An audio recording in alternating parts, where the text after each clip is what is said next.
kazi ya kwanza kusafiri mapema ni kwenda kuhakikisha bandari ya Dar es Salaam au so bana, kwa namna yoyote isitokee kigezo cha aina yoyote kuhusiana na Simba Sports Club kushindikana kuvuka kutoka bandari Dar es Salaam kwenda bandari ya Zanzibar. Jambo ambalo tumelipata mpaka sasa hivi ni kwamba kuna wachezaji zaidi ya 10 wametengenezwa kwa lengo la kwamba ionekane vitambulisho vyao. Yaani tunasema zile kadi za NIDA, zile namba za NIDA, yani vile vitambulisho vyao kwamba vionekane vimepotea, ili wakifika hapa wazuiliwe, washindwe kwenda wapi? Zanzibar, wapate sababu. Kwa hiyo sisi kwa makusudi maalum, tukiwa tumepewa habari na jasusi letu, tumeamua moja kwa moja leo tarehe 26 mechi inakwenda kupigwa tarehe 1.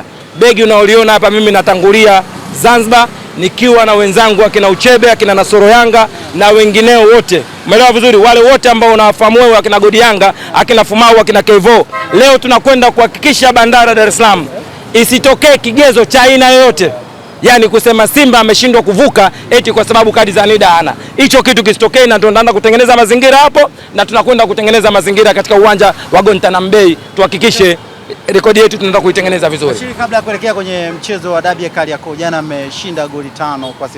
Pengine hizi ni salamu kuelekea kwenye mchezo huu? Hiyo sio swala la kuuliza, kwa sababu Simba ukiangalia ni kama mgonjwa mwenye degedege. Yaani leo anakuwa mzuri, kesho anakuwa mbaya. Walivyocheza game na Prison, sisi tukaenda tukacheza na Namungo, wao waliongea maneno mengi sana kwamba sisi tumefeli, sisi tumeshuka kiwango, wao wakajiona wako vizuri. Lakini umeona game ya jana, wameenda kutoa draw na Dodoma Jiji. Sisi tumekwenda kumpiga JKT ambao kuna watu wamewaahidi nyinyi waandishi. Nyinyi mmeahidiwa na mtu kwamba Yanga akishinda hizo mechi mbili, kuanzia game ya Namungo na game ya JKT mnapewa milioni. Uongo kweli? Nani alikuwepo? Wewe ulikuwepo? Si unamjua aliahidi? Sasa kutokana na ahadi zake alizozaidi na maneno yake ya porojo ambao anayoongea, leo hii kaingia matatizoni. Nyinyi mnalijua hilo? Mnajua kama yuko matatizoni? Huyo mtu yuko kwenye matatizo makubwa sana. Nani huyo? Bwana wewe ulikuwepo, aliahidi milioni. Huyo kaidi milioni, na sasa hivi ninavyowaambia yupo kwenye matatizo makubwa sana. Umeelewa vizuri? Kwa sababu ya timu yake hiyo Simba Sports Club. Anakwenda kuzungumza mambo ya uongo, anakwenda kutengeneza porojo za kuwaaminisha watu. Mwisho wa siku Simba Sports Club inaenda kumtia matatizoni, na hivi tunapozungumza anatakiwa ripoti sehemu maalum. Mnalielewa nyinyi hilo? Kwa kiufupi mimi niwaambie kitu kimoja. Dar es Salaam Young Africans anapotaka jambo lake, iwe ndani ya pichi, nje ya pichi, hakuna kiumbe yoyote atakayetumia uchawi wa aina yoyote, atakayetumia uganga wa aina yoyote, miungu yoyote atakayoenda kuitumia ya mibuyu na sehemu yoyote kwenda kumzuia Dar es Salaam Young Africans asichukue jambo lake analolihitaji. Najiamini sana, mbona?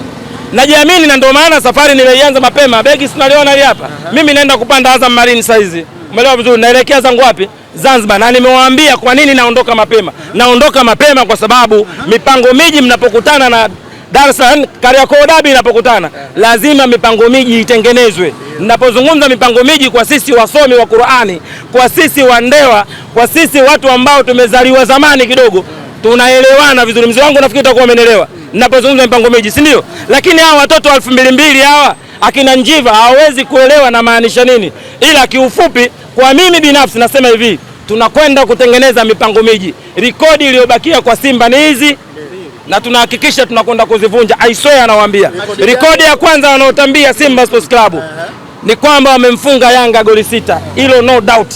Kwa sisi wana Yanga tunafahamu. Umeelewa vizuri? Jana mtu kapigwa ngapi? 5. Zinazofuatia sasa hivi ni 6 au 7. Umeelewa vizuri? Lakini rekodi ya pili ambayo wameiweka ya King Abdalla Kibadeni, ambayo tulitakiwa sisi tuivunje ile rekodi na Maxim pia Nzengeli. Mechi iliyopita ambayo mechi kama miaka 2 iliyopita au 3, tunakwenda kumpiga goli 5 zile. Maxim pia Nzengeli alipiga goli 2, akatakiwa kupiga penalti, tukamnyang'anya kulinda rekodi ya nani? Sasa kwa sababu ya matatizo yao na fitina walizoziweka, na kwa sababu sisi tunajua rekodi aliyoweka Mohamed Hussein Chingawani, mabao 26, hakuna kiumbe yote katika ligi ya Tanzania atakayeweza kuvunja rekodi ya King Abdalla Kibadeni. Tunakwenda kuivunja Guantanamo Bay. Subiri nikwambie Njipo, usio na haraka. Usio na haraka. Kurukaruka kwa maharage ndio kuiva kwake. Kwa ndugu yangu usio na haraka.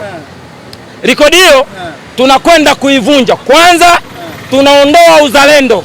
wa kusema King Abdalla Kibadeni ni mzalendo, tulinde rekodi yake. Sasa hivi tutahakikisha kama nafasi ikipatikana nzuri kwa Depo, basi hata kama penalti 100 tutampa yeye apige. Hilo la kwanza. Lakini la pili, tunakwenda kuvunja rekodi yao ya goli 6. Mbona vizuri? Aidha tupige 6 ama tupige 7 kutengeneza rekodi mpya ndani ya Dar es Salaam Young Africans. Lakini sisi ndio watu ambao tumeweka rekodi kubwa ambayo wao wataki hata kuisikia. Kumpiga Kolo mara 6 mfululizo, na tunaenda kuhakikisha tunampiga mara 7 mpaka nchi hii dunia inashuka kiyama. Kolo hawezi kumfunga Yanga mara 7 mfululizo. Kama mara ikijitokeza kuondoka na matokeo. Nani? Yeye. Atoke matokeo kwa nani? Kwa Young Africans.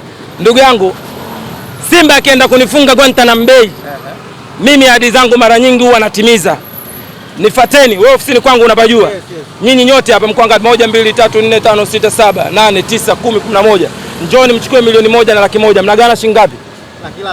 Laki, si ndio? Mimi ahadi zangu zinafanya nini? Yaani Simba anifunge mimi Guantanamo Bay. Lengo, sikiza nikwambie kitu kimoja. Sisi tusingeshindwa kuichukua mechi kuipeleka Manungu. Sisi tunaipeleka Guantanamo Bay, lengo ni kuwauliza mashabiki wa Simba na wale ambao wameshtakiwa leo wanatakiwa kuripoti katika vituo maalum, au sio bana? Tuwaulize tu kilichowafanya washangilie wakati Dar es Salaam Young Africans anampiga JS Kabylie goli 3. Wao walikuwa wanashangilia nini? Sasa leo tunapokwenda tarehe 1 katika uwanja wa Guantanamo Bay, waende wakatuambie sababu ilikuwa nini kushangilia. Unajua, ngoja nikwambie kitu kimoja, katika kitu ambacho nyinyi mnataka mfanye, lazima mjiulize Yanga ukubwa wake uko wapi na Simba ukubwa wake uko wapi. Sehemu ndogo sana. Yaani hata ukimchukua mtoto anasada anaelewa. Dar es Salaam Young Africans anakwenda kucheza na JS Kabylie, ameenda kushinda goli 3 na tulijua tutashinda ile mechi. Tumeshinda goli 3. Tulishangilia ndani ya dakika 90 kwa kupatikana goli ngapi? 3. Lakini mpira ulivyoisha tukawa tunafuatilia matokeo ya nani? Ya Al Ahly. Matokeo ya Al Ahly yalivyokuwa sio mazuri kwa upande wetu sisi, kwamba wamepata ile draw, si ndio? Maana yake sisi tumeshindwa kuqualify kwenda robo finali. Hakuna mshabiki wa Dar es Salaam Young Africans hata mmoja aliyeshangilia yale matokeo. Matokeo yake tulibakia na huzuni, si ndio? Lakini swali la kujiuliza, na nyinyi mtakuwa mjiulize, kwa Simba Sports Club anakwenda kucheza mechi yake ya mwisho na alikuwa na Petro, umeona mechi yake na Stade Marine, anaenda kushinda goli 1. Kisheria sawa, walikuwa na haki ya kushangilia ndani ya dakika 90. Lakini mpira umeisha pia bado walikuwa wanashangilia. Mlikuwa mnajiuliza ni kwa nini? Yaani ameshangilia dakika 90 na bado amepata matokeo, ametoka katika mashindano, bado anaendelea kufanya nini? Kushangilia. Sasa hapo ndo nakuja kujiuliza kwamba kati ya Yanga na Simba, yani kwa mtoto mdogo tu ukimwambia hii, yani kwamba Yanga alishangilia dakika 90 baada ya kuona Al Ahly imetokea namna ile, Yanga wakanyongea. Walijua kabisa kwamba ukubwa wetu hapa kwa leo kwenye mashindano umefanya nini? Lakini Simba alishangilia dakika zote 90, anashangilia na dakika za kutolewa pia kwenye mashindano alikuwa anashangilia. Vitu kama mtakuwa muulize. Tuzungumzie swala la Selemani Mwalimu ambalo limetokea siku ya hapo jana. Ndio. Kwanza nitakuwa mtu wa mwisho sana kukubali na kukataa. Yaani tuseme nitakuwa mtu wa mwisho kukubali kuona TFF hawachukui adhabu ya aina yoyote. Tumeelewa vizuri. Ni kiwiko cha kukusudia, na katika watu ambao wameichukua ile na kuiposti kwa wingi, mimi ni mmoja wapo, kwa sababu katika matukio ambayo yamefanyika ya ajabu ya nidhamu mbovu, bwana mdogo, sawa tunakubali kwamba ni Mtanzania, lakini nafikiri akina Jonathan Soa wamekwenda kumfundisha tabia ambazo Watanzania kwenye soka hatuna. Lakini kutokana na lile, mimi nafikiri hii sio timu ya taifa, hii ni Simba Sports Club. Adhabu kali ichukuliwe kama ilivyochukuliwa kwa kina Baka, ilivyochukuliwa kwa kina Soa na ilivyochukuliwa kwa kina Ahmed Kaita, sio la muita, sio Kante, sio nani. Zote zichukuliwe hizo adhabu, na yeye anastahili kuingia kwenye adhabu hii, kwa sababu sio kitendo ambacho amekifanya kwa bahati mbaya, ni kitendo ambacho ukiangalia mkono unakwenda moja kwa moja kwenye paji la uso la bwana mdogo.